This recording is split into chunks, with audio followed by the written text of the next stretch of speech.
கன்னியாகுமரியில் மலைக்கு மேலே இப்படி ஒரு கோயிலா? வாருங்கள் பொன்மலை செல்வம் இயேசுவோடு. நம்ம இன்னும் வந்திருக்குது பொன்மலைக்கு.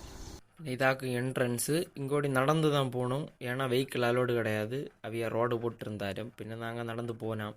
நேச்சுரலாம் சூப்பர் வைபாக இருந்தது அங்கே போகிறதுக்கு.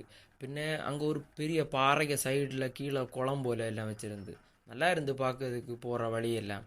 பின்ன நிறைய வியூ பாயிண்ட் உண்டு. நாங்கள் போன டைம் வேற ஒரு ட்ரெயின் வேறு வந்துட்டுருந்தா, அதையும் பின்ன பார்த்தோண்டு குறைய தூரம் போனால் ஒரு வியூ பாயிண்டில் சென்ட் சேவியர் காலேஜ் தெரியுது. அதுக்கு பிறகு குறைய தூரம் வாக்கிங்கை போட்டால் கோயில் பார்க்கறதுக்கு சூப்பராக இருந்து. பின்ன நாங்கள் கோயிலில் போய் ப்ரேயர்லாம் பண்ணோம். இங்கே என்ன ஸ்பெஷாலிட்டின்னா, இயேசுவை இங்கே அடக்கம் பண்ணியிருக்க ஒரு கல்லறை போல் ஒரு செட்டப் செட் செய்துட்டு இங்கே. பின்ன அதுக்கு பேக்கில் ஒரு வியூ இருக்குது, பக்கா வியூ. அது பார்க்கறதுக்கு உங்களுக்கே தெரியும், பார்வதிபுரம் பிரிட்ஜு அப்படியே தெரியும். இந்த கோயிலில் எனக்கு ஒரு மெமரிஸ் என்னென்னா, நம்ம பஸ்ஸில் எல்லாம் போகும்போது இதுக்கு மேலே ஒரு சிலுவை தெரியும், இந்த மலைக்கு மேலே.